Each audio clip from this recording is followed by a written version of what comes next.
પાટણમાં 5 જેટલી સોસાયટીની મહિલાઓ કલેક્ટર કચેરી પહોંચી। નગરપાલિકાની સુવિધા પૂરી પાડવામાં ઊણી ઉતરતા કલેક્ટરને રજૂઆત કરવા પહોંચી મહિલાઓ। શહેરના અંબાજીનગર વિસ્તારની 5 સોસાયટી આગળ ભરાતા ગટરના પાણી મુદ્દે કરી રજૂઆત। છેલ્લા 5 વર્ષથી ગટરના પાણી ભરાવા, વરસાદી પાણી નિકાલ, રોડ રસ્તા સહિતના મુદ્દાઓ સાથે મહિલાઓ પહોંચી કલેક્ટર ઓફિસ। નગરપાલિકામાં રજૂઆત કરવા છતાં પ્રશ્નનું નિરાકરણ નહીં આવતા મહિલાઓએ કર્યો સૂત્રોચ્ચાર। Sopan villa, Muniji society, Mahi society, Apollo society સહિતની સોસાયટીની મહિલાઓએ દર્શાવ્યો વિરોધ। પાણી ગંદકી ગટરો ઉભરાય છે, માટે ગંદકી થશે, રોગચાળો ફાટી નીકળશે, તો નગરપાલિકા કોઈ જવાબદારી લેતી નથી।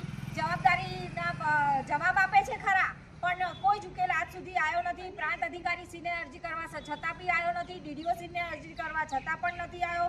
તો સ્વાભાવિક જ છે કે અમે આજે કલેક્ટર સાહેબશ્રી પાસે આવ્યા છીએ અને નમ્ર વિનંતી કરીએ છીએ કે અમને અમારા પ્રશ્નનો નિરાકરણ અધિકારીશ્રીઓ પાસેથી જવાબ લઈ અથવા તો એમના પાસે કામ લેવડાવી અમને એનું નિરાકરણ કરી આપે।